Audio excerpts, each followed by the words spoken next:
Wallaahi ergan biyyaa bahee waggaa 8 birrii homaa tokkollee hin qabu. Garuu durbummaa qaba. Alhamdulillah. Uummanni Oromoo sagalee naaf ta'a. Yaa uummata koo jechaa jirti obboleettiin keenya. Anis sagalee ta'uufin dhufe jechuudha. Yeroo namni tokko sagalee naaf ta'ii namaan jedhu sagalee ta'uun keenya dirqama jechuudha. Maaliifi dirqama Oromummaati. Oromoo waan jetteef dirqama Oromummaa bahuu qabna waan ta'eef jechuudha. Tokko lama jedhee sagalee ta'uufin dhufe jechuudha. Nagaan daganne. Nagaan siniif haa ta'u uummata Oromoo martin keessan uummanni addunyaa kanarra jirtan hundi keessanuu nagaan siniif haa ta'u isiniin jechuun jaaladha.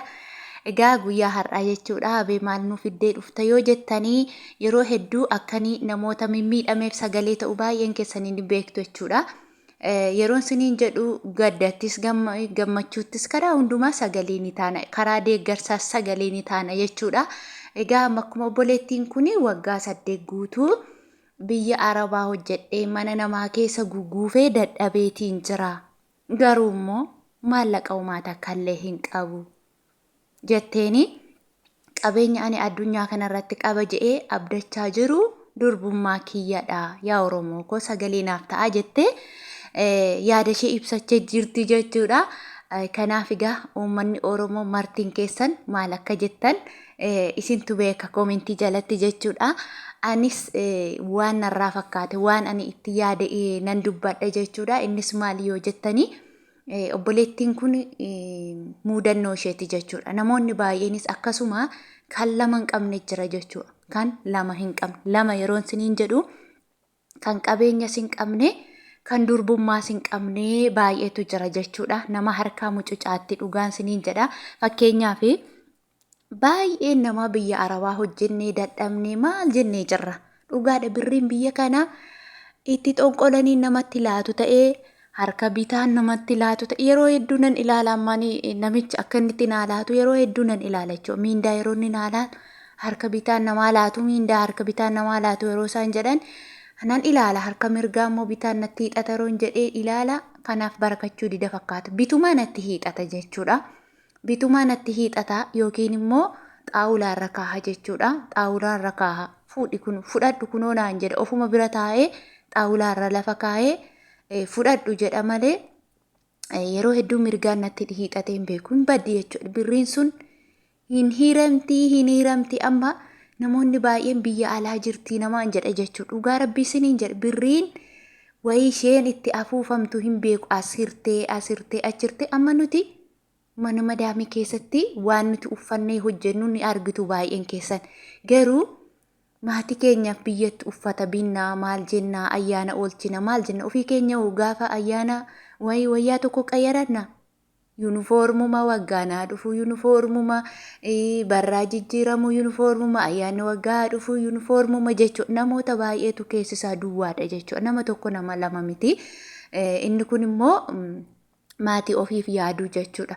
Isuma kanayyuu immoo jechuudha obboleettiin kuni durbummaa kana qabaachuun isheeyyuu immoo waan gaarii waan guddaadha jechuudha. Qabeenya caalu addunyaa kanarraa durbummaadha jechuudha. Dhugaa rabbii amma biyya kamittuu otoo dhukkubni qoricha hin qabne jedhamee himamaa jiru irra caala namoonni baay'een kaanserii jedhanii himaa jiru jechuudha. Dhukkubni kamillee durbummaa itti yoo qalamte yookiin immoo dhiiga durbummaatiin fayyite yoo jedhamte hin argamtu jechuudha. Qaaloftee jirti akka tiruutti qaaloftee jirti jechuudha. Akka kaleen barbaadame nam tokko gaafa si jaallatu kalee si gurgura namni si jaallatu jechuudha. Haatillee kalee namaa laatu abbaan kalee namaa laatu garuu namni nama jaallatu kalee namaa laata beektu miti baay'een keessan. Kanaafiyyuu namoonni baay'een komentii jalatti jechuudha obboleettii kiyyaa ati durbummaa qabda taanaan qabii kaayee boordiyaamendiitti jijjiirrattaa jechaa jiru jechuudha. Ammoo komentii namaa dubbiseetiniin immoo baay'ee tokko hamilee godhadhe jechuudha. Maaliif yoo jettanii birriin akkuma obboleettiin kun jette nu harkan teessu waan taateefi baguma kana qabaanneen jedhe ani dura ishee galagalee ishee ilaalee hin beeku bar jirti moo jirtu jee wal gaaf tokkittee ishee ilaalee hin beeku gaaf tokko jechuun jiraatti hin jiraanne ishee maatti hin beekare jirti jedhee man abdii qaba ture akkasumatti jirti jechaan ture jechuudha. Har'a garuu jiraachuun ishee hagam akka nama fayyaddu har'an argee jechuudha. Kunoo koomentii jalatti gaafa arginu makiinaa sii binna si fudhannaa, diyaamendii sii binna si fudhannaa, baguma ishee qabaatte malee qabeenyi hillim bittin haa jedhu, ani kanan barbaaduyyuu durbummaadha malee qabeenya miti jedhu koomentii jalatti jechuudha. Gaafa koomentii sana arge mogoleen kiyya bakka. Mogoleen kiyya amma kana booda suuta darajaarra deemuu qaba. Suuta jedhee yeroo ta'aalii roohii erji'ii neenzilii guul yeroo isheen jettu jechuudha. Suuta jedhee deemuun qaba. Maaliif erga diyaamendii taate waan waggaa 8 jedhe, waan waggaa 9 jedhe, waan waggaa 10 jedhe akka barbaadan fira keessanitti gargaara. Maatii keessan itti bashannansiisa, obboloota keessan itti barsiisa, mana itti ijaara bakka. Maatii keessan itti mana ijaara gammachiisa. Eebba argattu jechuudha. Maatii keessan irraa eebba argattu. Obboloonni keessan yoo isinii baratan iddoo gaarii yoo isinii qabatan immoo boru isin gargaaruu danda'u jechuudha. Maaliif isin abdii akkamii qabdu? Abdii durbummaa waan qabdaniif jechuudha. Warra qabdaniif jechaan jira. Warri hin qabne immoo boolla ishee daadhii naa guutu waan jennuun qabnu. Isa kana warri hin qabne bakka akkuma akkasumatti eebbifne bira dabarra. Garuu warri qabdan, warri abdii kana qabdan birriis baattanii, durbummaas baattanii dhiiratti naqina lamaansa.